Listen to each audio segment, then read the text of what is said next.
오늘 말씀은 아브라함의 나이 99세 되던 때에 되어진 이야기입니다.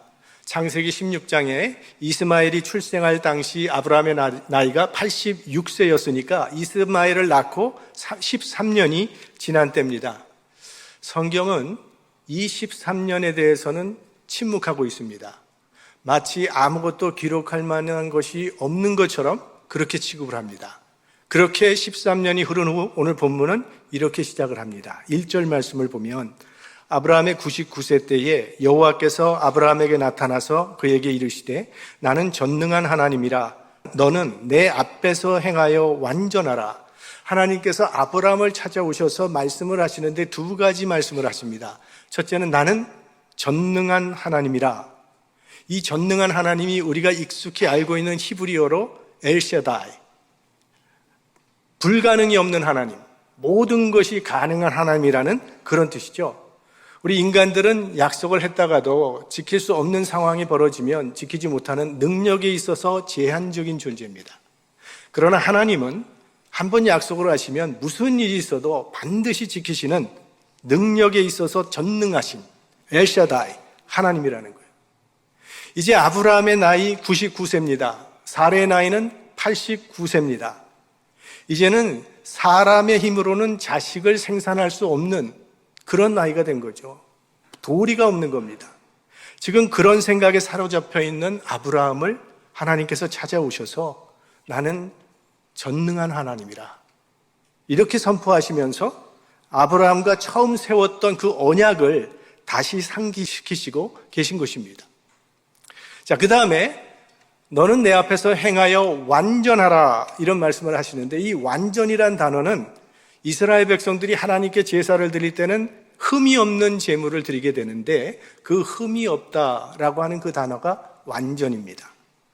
그러니까 그 제물에 눈이 상했다든지 다리를 못 쓴다든지 하는 결격 사유가 없는 그런 흠이 없는 제물.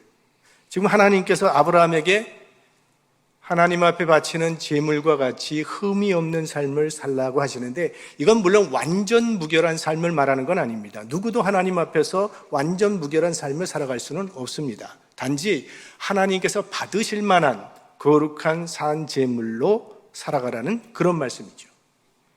우리가 어떻게 그런 삶을 살 수 있겠습니까? 이 말씀 속에 답이 들어 있습니다. 너는 내 앞에서 행하여 완전하라는 거예요. 그러니까 하나님 앞에서 행할 때 가능하다는 그런 말입니다. 내가 하나님 앞에 서 있다는 사실을 알 때 우리는 거룩한 삶을 살아갈 수 있습니다. 이 하나님 앞에서도 우리에게 익숙한 단어로 들어오는 것이 코람데오라는 말을 들어보셨을 것입니다. 라틴어인데 코람, 면전에서, 데오, 하나님.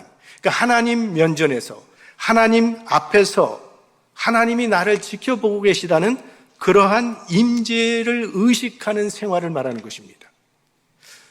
하나님은 어디나 계십니다. 우리가 어디를 가든 하나님은 거기서 우리를 지켜보고 계십니다. 그러니까 우리는 언제나 하나님 앞에 있는 것입니다. 문제는 우리가 그 사실을 잊고 살아간다는 데 있습니다. 하나님이 지켜보고 계시다는 그 사실을 잊어버리고 살아가기 때문에 그렇게 행동하는 것이고 그렇게 말하는 것이고 그렇게 생각하는 것이죠. 하나님 앞에 서 있다는 이 임재의식, 이것이 매우 중요한 영성의 출발점이 됩니다. 우리 많은 종교개혁자들의 영성의 근간을 이루는 것이 바로 이 코람데오, 하나님 앞에서였습니다. 자, 이스라엘의 출생 후 13년 동안 아브라함의 생애에 대해서 성경은 침묵한다고 말씀드렸는데 지금 이 말씀, 지금 하나님께서 아브라함을 찾아오셔서 하신 이 말씀이 지난 13년 동안 아브라함이 어떠한 삶을 살아왔는지를 엿볼 수 있는 단서가 되는 것입니다. 나는 전능한 하나님이라 너는 내 앞에 행하여 완전하라. 아브라함아, 나는 전능한 하나님이니 전능한 하나님을 믿는 백성답게 살아가라는 그런 말씀입니다. 왜 하나님께서 이런 말씀을 하셨을까요? 이스마엘을 낳고 13년이 지난 지금 아브라함에게는 약속의 자녀에 대한 기대도 믿음도 다 사라져버렸기 때문입니다. 아브라함이 고향을 떠날 때 하나님께서 내가 너로 큰 민족을 이루겠다는 약속을 해주셨지만 사례는 이미 단산한 지 오래되었습니다. 이제 아브라함은 이스마엘을 후사로 삼으면 되겠다고 생각을 하고 있었습니다. 그래서 하나님께서 사례가 아들을 낳을 것이라고 하니까 아브라함이 웃습니다. 17절과 18절 말씀을 보겠습니다. 아브라함이 엎드려 웃으며 심중에 이르되 100세 된 사람이 어찌 자식을 낳을까? 사라는 90세니 어찌 생산하리요? 하고 아브라함이 이에 하나님께 구하되 이스마엘이나 하나님 앞에 잘 살기를 원하나이다. 사례가 아이를 낳을 것이라는 기대는 이제는 하지도 않습니다. 하나님. 그저 이스마엘로 족합니다. 지금 아브라함이 하나님을 달래고 있는 겁니다. 괜찮습니다, 하나님. 하나님의 약속 안 들은 것으로 할게요. 이게 당시 아브라함의 현 주소였습니다. 하나님께서 아브라함을 부르신 목적과 계획이 있습니다. 그러나 아브라함은 그 하나님의 목적과 계획은 상관없이 이스마엘을 통해서 기쁨과 만족을 누리고 있었습니다. 하나님께서 부르신 목적은 상실해버리고 이스마엘의 행복감에 독취되어서 하나님과 관계없는 만족과 행복을 누리고 있었습니다. 거짓된 행복감에 사로잡혀서 더 중요한 핵심을 놓치고 있었던 것입니다. 아브라함은 자신의 행복만을 위해 부름받은 자가 아닙니다. 아브라함은 복의 근원, 축복의 통로로 부름받았는데 이스마엘이 주는 기쁨의 도취가 되어서 하나님이 원하시는 그 온전한 자리까지 가지 못하고 그 중간 지점에서 머물고 있었던 것입니다. 그래서 하나님께서 다시 아브라함에게 나타나신 것입니다. 잠자고 있는 이 아브라함의 신앙을 흔들어 깨우시기 위해서 찾아오신 거예요. 그리고 이 현실에 안주하고 있는 아브라함의 믿음을 일깨워 주시면서 24년 전에 고향을 떠날 때 아브라함에게 주셨던 그 약속을 다시 회복시켜 주십니다. 이런 말이 있지 않습니까? 최선의 적은 차선이다. 하나님은 우리에게 최선을 주시길 원하는데 우리는 차선으로 만족하고 있는 것이 문제라는 거죠. 이 정도면 괜찮지라는 그런 생각 때문에 하나님께서 약속하신 그 풍성한 생명을 누리지 못하고 있습니다. 하나님은 이삭을 주기를 원하셨는데 아브라함은 이스마엘로 만족하고 있습니다. 여러분은 어떠십니까? 하나님께서 약속하신 그 풍성한 생명을 누리고 계십니까?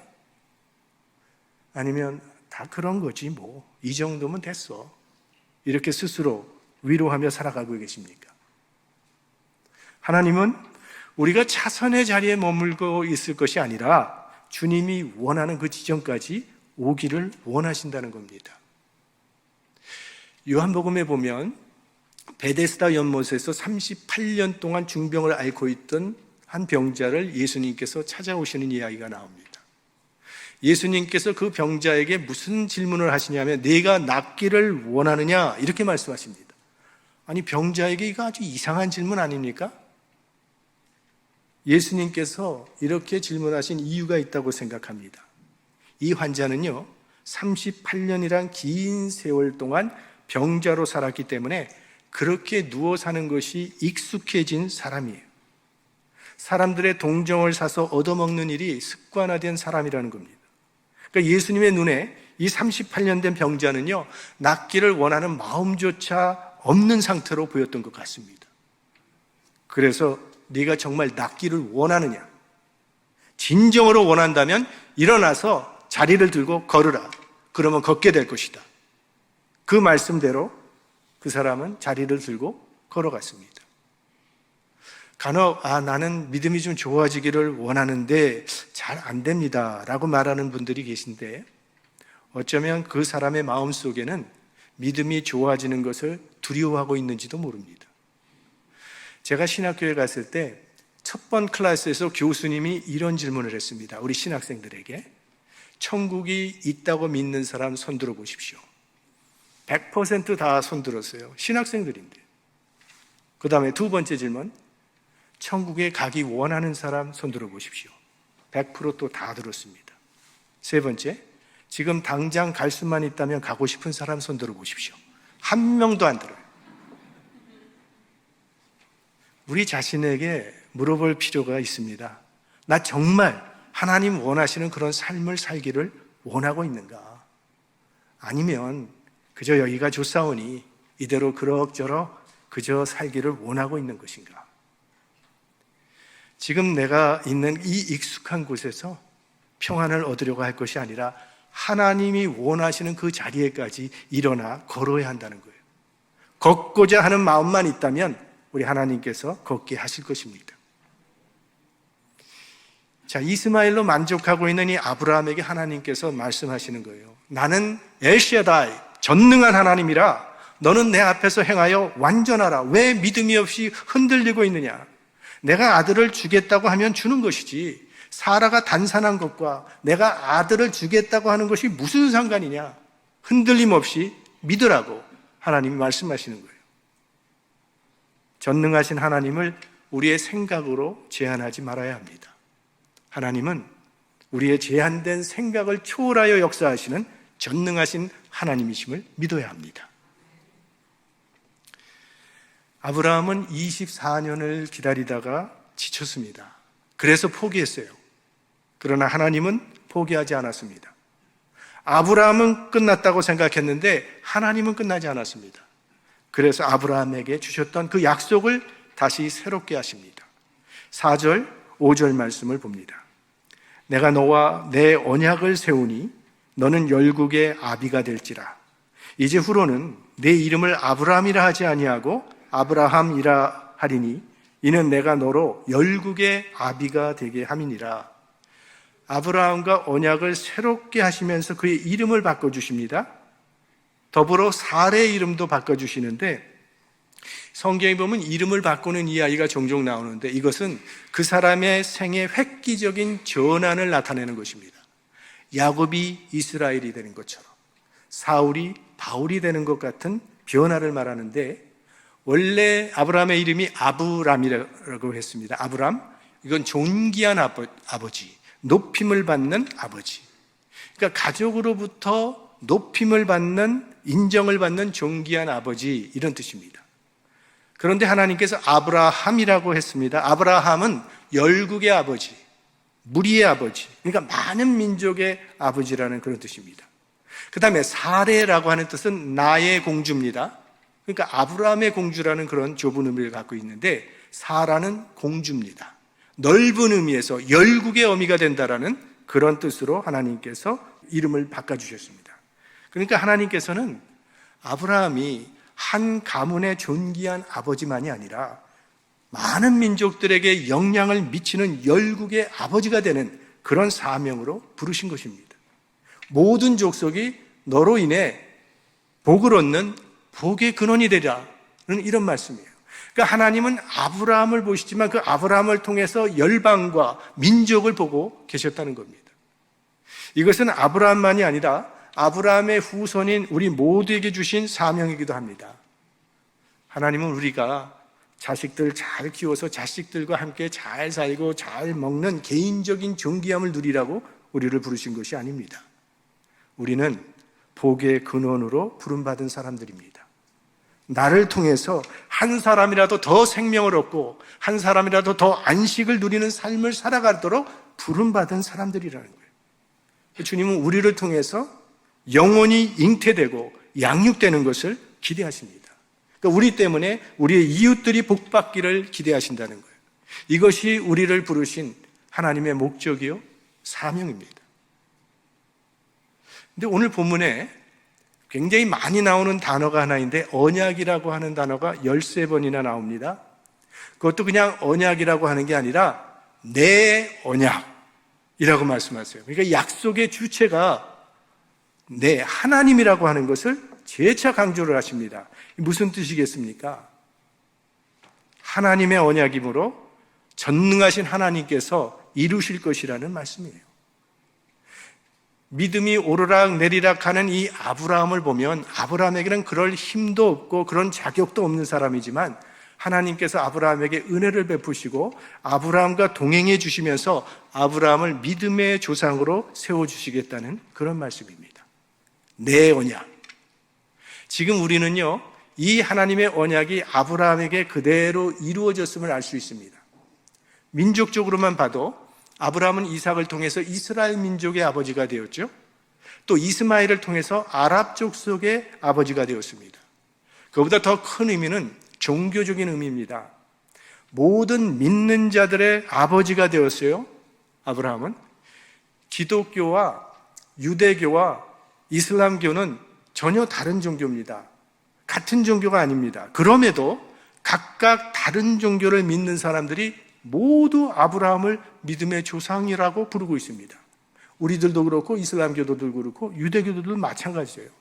그래서 오늘날 이 기독교인과 이슬람교도들과 유대교 신자들을 다 합치면 45억이라고 하는 인구가 됩니다. 지금 세계 인구를 79억으로 봅니다. 그렇다면 인류의 절반 이상이 되는 그 많은 사람들이 아브라함을 자기의 믿음의 조상으로 삼고 있는 겁니다. 그 하나님의 약속 그대로 열국의 아버지가 되었습니다. 이렇게 하나님께서 아브라함과 언약을 세우시면서 그 언약의 표시로 할례를 명하십니다. 9절과 10절 말씀을 보겠습니다. 하나님이 또 아브라함에게 이르시되 그런즉 너는 내 언약을 지키고 내 후손도 대대로 지키라.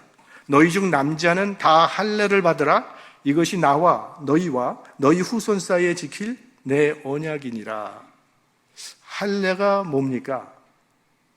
남자 생식기의 포피를 벗겨내는 것, 베어내는 것을 말합니다. 요즘 말로 하면 포경수술을 말하는 거죠. 근데 이 생식기라고 하는 것은 자녀를 낳는 생명의 상징입니다. 그 생명의 옛 껍데기를 베어버리고 새 생명으로 하나님께 나를 드린다는 결단 의식이 바로 할례입니다. 그러니까 옛 사람을 벗어버리고 새 사람을 잇는 것을 상징하는 거죠. 자, 오늘 보면 이 할례는 아브라함 때 시작된 종교 의식입니다. 이거는 우리가 흔히 하는 이 종이에 쓴 계약서보다도 훨씬 엄숙하게 몸에 흔적을 남김으로 날마다 기억하며 살게 하신 것인데 할례의 대상도 하나님께서 알려주십니다. 12절 말씀을 보면 대대로 남자는 집에서 난 자나 혹 너희 자손이 아니요 이방 사람에게서 돈으로 산 자를 물어나고 난 지 8일 만에 할례를 받을 것이라. 자, 여기에 하나님의 아주 포괄적인 원대한 계획이 나타나 있는데 하나님의 계획 안에는 처음부터 이방인도 포함되어 있었다는 거예요. 유태인들을 먼저 선택한 이유는 그들을 통해서 하나님의 복을 세상 끝까지 전하기 위함이었습니다. 그런데 유대인들은 이 하나님의 축복을 자기네들만 독점하려고 했다는 거예요. 그들은 자신들만 하나님의 백성이 될 자격이 있다는 그런 교만한 생각을 가지고 이방인들을 소외시켜버렸어요. 그거는 하나님의 뜻과는 정반대 일을 한 것입니다. 하나님의 뜻은 누구든지 주 예수의 이름을 부르는 자는 구원을 얻으리라. 유대인이나 이방인이나 자유인이나 종이나 남자나 여자나 한국 사람이나 미국 사람이나 아무런 관계가 없습니다. 하나님의 사랑은 어느 민족 누구에게나 다 똑같다는 거예요. 그런데 이 유대인들이 할례 받은 것을 특권층으로 만들어버린 겁니다. 그래서 할례 없는 사람 배척하고 무시하면서 할례자와 무할례자를 갈라버렸어요. 유대인들은요, 몸에 할례만 행하면 그 자체로서 하나님의 백성이 된 것처럼 착각을 했습니다. 할례를 천국 티켓으로 생각했다는 거예요. 그래서 사도 바울이 이런 유대인들의 잘못을 로마서에서 지적했던 것입니다. 로마서 2장 25절, 26절 말씀을 보면 네가 율법을 행한즉 할례가 유익하나 만일 율법을 범한즉 네 할례가 무할례가 되었느니라. 그런즉 무할례자가 율법의 제도를 지키면 그 무할례를 할례와 같이 여길 것이 아니냐. 할례를 받고 아무렇게 산다면 그건 무할례자가 되는 것이고 무할례자라 할지라도 말씀대로 살면 그게 할례자가 되는 것이라는 그런 말입니다. 그러면서 바울은 무슨 얘기를 하냐면 진정한 할례는 육체에 받는 것이 아니라 마음에 받는 할례라 이렇게 말을 하는데 이거는 사도 바울의 독창적인 생각이 아니라 이미 구약시대부터 하나님께서 주신 그런 말씀입니다. 모세가 신명기 30장 6절 말씀에 이런 말씀을 했습니다. 내 하나님 여호와께서 내 마음과 내 자손의 마음에 할례를 베푸사 너로 마음을 다하며 성품을 다하여 네 하나님 여호와를 사랑하게 하사 너로 생명을 얻게 하실 것이며, 또 예레미야 선지자를 통해서도 4장 4절 유다인과 예루살렘 거민들아 너희는 스스로 할례를 향하여 너희 마음 가죽을 베고 나 여호와께 속하라. 생식기에 포피만 베어내는 것이 할례가 아니라 마음의 가죽을 베어서 너희들의 삶을 온전히 하나님께 드리는 그것이 진정한 할례라는 그런 말씀입니다. 구약의 할례는요, 신약에 와서 세례로 대체됩니다. 세례라고 하는 것은 우리의 죄를 사하시기 위하여 십자가에 돌아가신 예수 그리스도 안에서 우리의 옛사람을 죽이고 부활하신 예수 그리스도와 연합해서 새로운 생명으로 살아가는 것을 상징하는 의식입니다. 그래서 할례와 세례는 같은 의미입니다. 옛사람을 예수 그리스도 안에서 죽이고 그 그리스도와 함께 새로운 삶을 살아가는 것을 상징하는 의식. 그러니까 할례도 세례도 우리 내적 믿음의 표현이지 그 자체가 구원을 주는 능력은 없다는 겁니다. 그런데 유대인들은 할례를 받는 그것이 구원의 조건이라고 생각을 했습니다. 그래서 사도행전에 보면 이 초대교회 때 할례 문제로 큰 진통을 겪는 이야기가 나옵니다. 유대주의자들이 이방인들도 반드시 할례를 받아야만 구원받을 수 있다고 주장을 했어요. 그러니까 할례와 구원을 연결시켜서 이 유대주의자들은 사도 바울의 선교를 강력하게 반대했습니다. 왜? 사도 바울은 전도할 때에 할례를 가르친 법이 없습니다. 그저 예수 그리스도의 복음을 믿기만 하면 구원받는다는 십자가와 부활의 복음을 전했지, 이방인들도 유대인들처럼 할례 받아야 되고 율법을 지켜야 된다는 그런 교훈을 준 적이 없단 말이죠. 그래서 이게 심각한 문제가 되어서 예루살렘 총회가 열리게 됩니다. 그래서 사도행전에 보면 그 총회에서 다행히도 할례는 구원의 조건이 될 수 없다 하면서 사도 바울의 손을 들어주었습니다. 이런 문제를 신학적인 관점에서 해결해 나가는데 오늘 이 아브라함의 할례가 아주 좋은 모델이 됩니다. 자, 아브라함이 믿음으로 의롭다함을 받은 것은 창세기 15장에 하나님께서 아브라함을 데리고 밖으로 나가서 하늘을 보여주시면서 저 밤하늘의 뭇별들 같이 네 자손이 이렇게 되리라 하셨을 때 아브라함이 여호와를 믿으니 여호와가 이를 그에게 의로 여기셨다라는 말씀이 창세기 15장에 나옵니다. 그러니까 아브라함이 의롭다함을 얻은 것은 그가 할례를 받기 전이었다는 거예요. 그러니까 무할례 시에 아브라함은 하나님으로부터 의롭다함을 받은 겁니다. 그러므로 할례는 구원의 조건이 될 수 없는 거죠. 오늘 아브라함이 할례를 받는 이 이야기는 창세기 17장은 그것부터 수십 년 지난 아브라함이 99세 때 되어진 일이에요. 근데 이 안에는 또 하나님의 오묘한 뜻이 있음을 우리가 발견하게 되는데, 아브라함이 무할례 시에 의롭다함을 받고 나중에 할례를 받음으로 무할례자와 할례자 모두에게 믿음의 조상이 되게 된 것입니다. 그리고 순서를 반드시 따지자면 아브라함은 먼저는 무할례자의 조상이 되었고 그 후에 할례자의 조상이 된 거죠. 그렇다면 아브라함은 먼저는 이방인의 조상입니다. 그리고 그 이후에 유대인의 조상이 되었다고 말할 수 있습니다. 자, 이 하나님의 명령에 대한 아브라함의 반응이 오늘 본문 마지막 부분에 나옵니다. 우리 23절 말씀 함께 합독해 보겠습니다. 이에 아브라함이 하나님이 자기에게 말씀하신 대로 이날에 그 아들 이스마엘과 집에서 생장한 모든 자와 돈으로 산 모든 자, 곧 아브라함의 집사람 중 모든 남자를 데려다가 그 양피를 베었으니 그날에 베었다는 거예요. 그 다음에 26절 다시 한번 같이 읽습니다. 당일에 아브라함과 그 아들 이스마엘이 할례를 받았고, 이 말씀이 떨어지자마자 아브라함은 그날에 당장 순종했습니다. 이것이 우리가 본받아야 할 아브라함의 모습입니다. 아브라함도 우리처럼 실수도 하고 믿음이 연약해질 때도 있었고 죄를 지을 때도 있었습니다. 그러나 하나님의 말씀이 떨어지면 그때마다 다시 돌이키고 순종합니다. 우리는 과거에 매달리지는 말아야 합니다. 과거에 내가 훌륭하게 살았던 그것이 지금 나를 훌륭하게 만들 수는 없습니다. 또 과거에 내가 잘못했던 그것 때문에 지금 나를 어둡게 만들어서도 안 됩니다. 중요한 것은 오늘 내게 주시는 하나님의 말씀에 얼마나 순종하는가입니다. 그게 내 인생을 결정하기 때문입니다. 다윗은 나단 선지자가 하나님의 말씀을 들고 그를 찾아왔을 때 회개의 기회를 놓치지 않았습니다. 하나님의 말씀으로 책망을 받을 때 그는 비록 큰 죄를 지었지만 그 말씀 앞에 엎드려서 즉시 회개하고 순종했기 때문에 하나님의 마음에 합한 자가 될 수 있었던 것입니다. 그런데 신약에 와보면 헤롯 왕의 이야기가 나옵니다. 헤롯 왕이 자기 동생의 아내 헤로디아를 빼앗아서 자기의 아내로 삼았을 때 그때 세례 요한이 그거는 죄라고 책망하면서 헤롯의 죄를 고발했습니다. 그래서 결국 헤롯 왕이 이 세례 요한을 감옥에 가두게 되는데 그가 세례 요한을 옥에 가뒀음에도 불구하고 성경에 보면 그는 요한을 의롭고 거룩한 사람으로 알고 두려워했다 이렇게 나옵니다. 그리고 요한의 말을 들을 때마다 그는 큰 번민을 느끼면서도 달게 들었다고 나와 있습니다.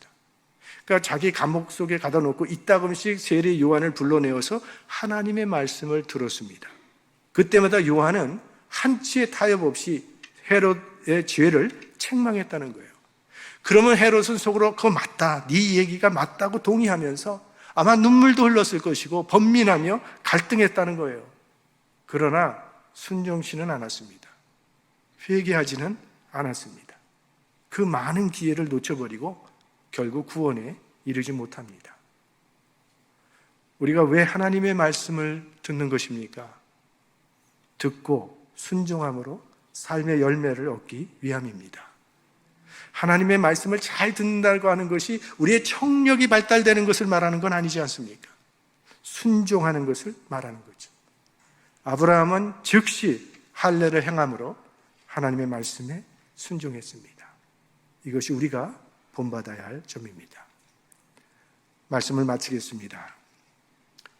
오늘 하나님께서 내가 내 언약을 너와 내 후손에게 세운다는 이 사실을 여러 차례 강조하시면서 난 엘샤다이, 전능한 하나님이라고 말씀하십니다.